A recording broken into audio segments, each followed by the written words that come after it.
What's up everyone, it's Scotty with MoneyVest. So in this video, I wanted to go over an educational video. In other words, I'm going to show you the dilemma that every market participant at some point will face, okay? So when we're looking at active investing, right? So it's going to be a bit of an educational video, a video that I haven't really done in a very long time, but this is coming straight from the lessons learned from reading many books, experiencing it myself, and also being caught up in my own way of thinking and perspective. Because look, when it comes to investing in the market, you're really just learning about yourself over time, right? Because there's so many different emotions that get triggered when you're investing your hard-earned money into the market, and whether you make money, lose money, whether you think a stock is worth investing in, whether you miss an opportunity, whether you see other people making money. So there's like so many different emotions at play, and they're colliding with each other, that it's a constant self-learning and self-improvement process. And what I've learned over time, and I kind of broken it down into really just three things, right? There's average returns, there's poor returns, and there's very good returns. There's superior risk-adjusted returns, poor returns, which is obviously losing money, and then average returns. And this was, very accurately described in Howard Marks's book as well, The Most Important Thing. And I know that I do cite that book a lot, because to me, like as a long-term investor, understanding market psychology and understanding different overview of the markets and learning about myself, I think that's a required reading for all investors. It doesn't really matter whether you're a trader, whether you're an options trader, investor, or passive investor, active investor, it doesn't matter. I think it's a very, very important book, and everyone should have a copy of that book, which is The Most Important Thing by Howard Marks at Oaktree Capital. Phenomenal book. So here's my notes, okay? And what I've broken it down in is that there's the consensus, right? There's the crowd, okay? There's crowd, meaning there's all investors on aggregate, like put together. There's the media, consensus, analysts, everyone in one place. So average returns are made when you are betting with the consensus, okay? When you're betting with the aggregate market, when you're betting with the consensus, that's where average returns basically lie, right? Because if you think about on average, on aggregate, what is an aggregate? It's an index, right? It's an index. S&P 500 is an aggregate of all companies. And if you're betting with the S&P, right, we're betting in the S&P, that's average returns. And some people are totally fine with that, and there's nothing wrong with that. Look, I invest in diversified ETFs and index funds as well. And I think it's important that it should be a part of a lot of people's portfolio allocation, in my opinion. It should be part of your financial plan and strategy, because it's proven to work and there's a track record for it. Poor returns, on the other hand, are generated. In other words, you start losing money when you inaccurately bet against the consensus, right? So let's say that you have a contrarian view, right? You know how Warren Buffett says, like, be fearful when others are greedy, be greedy when others are fearful. That's a contrarian view, right? That is a contrarian position that you're in, because you're betting against the consensus. You're betting against the crowd.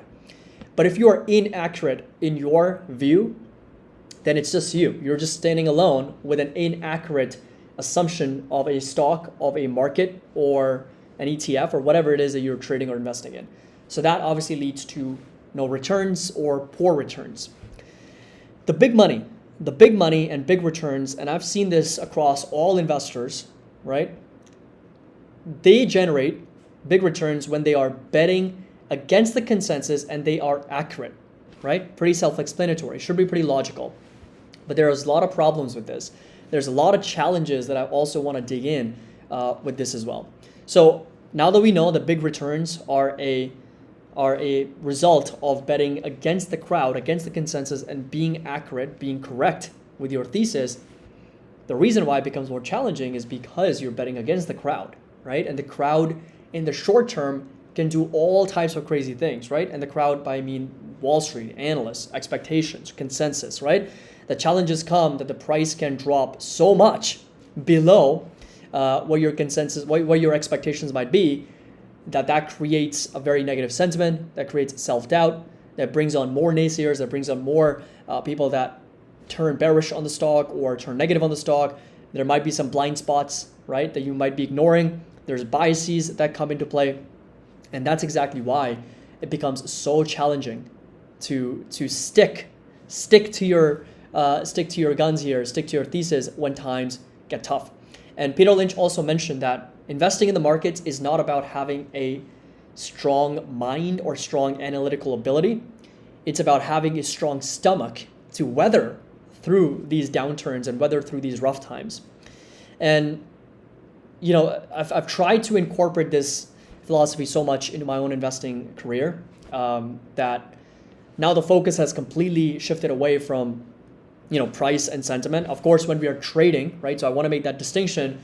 This is only for long-term investing, right? If you are trading, if you're looking at options, if you're doing technical analysis, yes, the price and the sentiment and the technicals matter very much. But when we're looking at long-term investing, especially when we're looking at investing in individual companies, this applies really, really well in a way that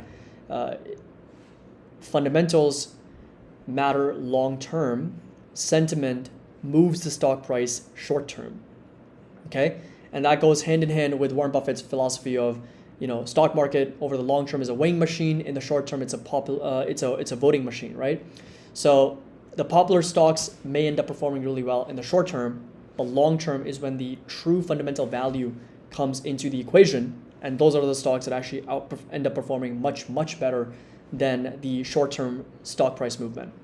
So from an investing standpoint, I think it's really important to focus on fundamentals, as we have talked about. And sometimes, you know, it may become somewhat irrelevant and useless. And I know we like to joke and make memes, and, you know, fundamentals are out of the window. Nobody cares about fundamentals anymore. And that's all fun and games in the short term, and we're getting a good laugh. But on a more serious note, I think it's really important to remember that fundamentals are really what drive stock prices over the long term. And that's really what's going to dictate how the company ends up doing, whether it survives or whether it fails, right? So yeah, that's going to be a little bit of an educational video. Just wanted to go over that, and hopefully this was helpful. It's been helpful for me, yeah, right? So when I read that book, it was super helpful.